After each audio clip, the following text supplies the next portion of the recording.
हरियाणा सरकार द्वारा प्रदेश में प्रॉपर्टी मालिकों को राहत दिए जाने के फैसले की हर कोई प्रशंसा कर रहा है। सभी सरकार के इस फैसले का जहां स्वागत कर रहे हैं, वहीं राज्य मंत्री सुभाष सुधा का भी आभार प्रकट कर रहे हैं। उनकी दूरदर्शी सोच और चुनावों से पहले किए गए वायदे को पूरा करने की दिशा में उन्होंने सकारात्मक कदम उठाया है। सरकार के फैसले के बाद जहां अब प्रॉपर्टी से जुड़े कारोबारी और बुद्धिजीवी वर्ग सरकार के फैसले की प्रशंसा कर रहे हैं, वहीं अपनी राय भी रख रहे हैं। इस बारे में जब खबरनामा हरियाणा ने कुरुक्षेत्र में पिछले कई दशकों से प्रॉपर्टी व्यवसाय से जुड़े जोगना रियल एस्टेट एंड कंस्ट्रक्शन के संचालक महावीर मडान की राय जाननी चाही, तो उन्होंने सरकार के इस फैसले का स्वागत करते हुए राज्य मंत्री सुभाष सुधा को भी बधाई दी और उनका आभार प्रकट किया। साथ ही सरकार को सुझाव भी दिए, जिससे आने वाले दिनों में सरकार और जनता दोनों को उनका लाभ मिल सकता है। आप खुद ही सुनिए उन्होंने क्या कहा। जो ये फैसला सरकार ने लिया है, ये आम जन के लिए बहुत फायदेमंद काम है। आम जनता पिछले 4 से 5 साल से बुरी तरह तरस थी, परेशान थी। जो काम करना चाहते थे वो काम ही नहीं कर पाते थे, क्योंकि एनडीसी एक बहुत बड़ा परोड़ा था जो काम करने में या उनकी तरक्की के लिए पैसों की जरूरत होती, तो वो उसको कर नहीं पाते थे। महावीर जी, सरकार ने कई जैसे प्रॉपर्टी में राहत देने का काम किया, चाहे वो एनडीसी हो, चाहे वो वसीयत वाला मामला हो, लाल डोरा हो, या जो टुकड़ों को भागों में जो भूमि रजिस्ट्री को लेकर की है, राहत तो काफी मिली है। लेकिन लगता है कि और भी अभी गुंजाइश बाकी है इस फील्ड में, क्योंकि आप इस प्रॉपर्टी फील्ड में जुड़े हुए हैं, आपको ज्यादा जानकारी है। कहीं लगता है कि सरकार को और भी कुछ इसमें बदलाव करना चाहिए जिससे लोगों को और राहत मिले। हाँ, इसको सरकार ने जो अभी तक भी किया है वो बहुत बढ़िया कदम है सरकार का, पर सरकार इसको और अच्छे से कर सकती है। सरकार पूरी तरह से एनडीसी को बंद कर दे, एनडीसी को पूरा बंद करके उसके बाद मास्टर प्लान को उठा लें जी। मास्टर प्लान को उठा के मास्टर प्लान की एग्जीक्यूशन करें। एक बॉडी बनाई जाए डीसी लेवल की, जिसमें डीसी को हेड बना दिया जाए और उसको सबऑर्डिनेट लोग दे दिए जाए, जिससे कि वो उसको मॉनिटर कर पाए, ताकि उसकी वायलेशन ना हो मास्टर प्लान की, जिससे डेवलपमेंट भी बहुत प्रॉपर होगी, वायलेशन भी नहीं होगी। जैसे अब ये हर्डल्स हैं बहुत, वो सारी हर्डल्स रिजॉल्व हो जाएंगी। और जो कॉलोनियों को लेकर इसके बारे में आपकी क्या राय है? जो कॉलोनियां कुछ अनऑथराइज्ड हैं, कुछ ऑथराइज्ड हैं, इनको लेकर क्या सुझाव? अवैध शब्द चुपता, अवैध शब्द चुपता है, कस्टमर भी कहता है, इन्वेस्टर भी करता है, अवैध जगह बैठा हुआ, अवैध पैसा लगा, तो ये क्या, इसमें क्या होना चाहिए? गवर्नमेंट ने बहुत अच्छा जैसे कदम अब उठाया है कि वैध और अवैध को खत्म करने की एक पहल की है। मेरा मानना यह है कि अवैध को पूरी तरह से खत्म कर देना चाहिए, सब कुछ वैध करके उसके बाद मॉनिटरिंग कर दी जाए।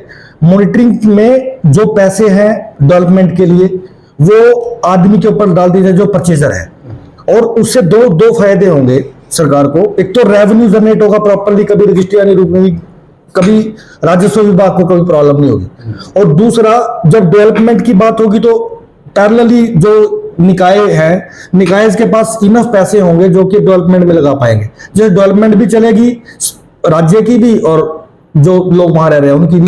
सुभाष सुधा निकाय मंत्री बंदे कहा जाता है कुछ करेंगे, तो उम्मीद थी सब लोग कर दिया, तो कैसा लगता है मुझे जो कार्य प्रणाली सुभाष जी ने बहुत बढ़िया काम किया है।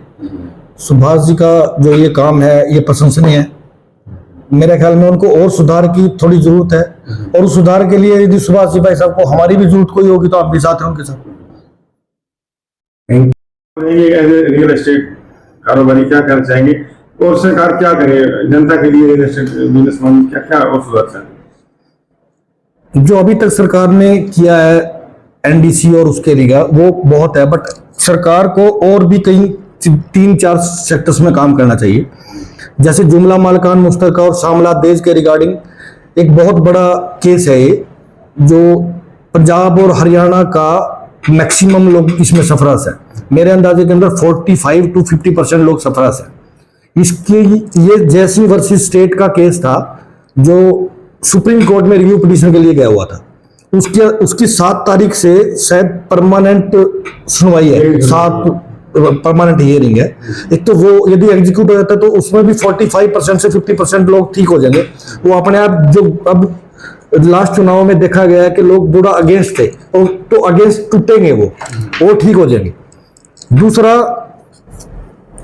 जो एमएसपी है, एमएसपी के रिगार्डिंग सरकार को कोई अच्छा कदम उठा के, कोई अलग से एक पैनल बना के, उस पैनल को ऑथराइज करके और एक पर्सनली उसको मार्केट में उतार के विजुअलाइज किया जाए, एनालाइज किया जाए और रियलाइज किया जाए कि भी क्या क्या चीजें रिक्वायर्ड है, और उसके अकॉर्डिंग एमएसपी के रिगार्डिंग कुछ बहुत कठोर ठोस कार्य करें उसके लिए, ताकि लोगों को ये एमएसपी का जो रूमर है वो क्लियर हो कि इसमें एमएसपी है, इसमें एमएसपी नहीं है और इसमें एमएसपी क्यों नहीं है। यदि इसको क्लियर कर सकती है सरकार तो इसका बहुत बड़ा आने वाले चुनाव में बहुत बड़ा फायदा होगा। दुष्प्रचार भी नहीं कर रहा है, दुष्प्रचार नहीं करेगा, पूरा एक दो लॉबीज बिल्कुल चुप हो जाएंगी।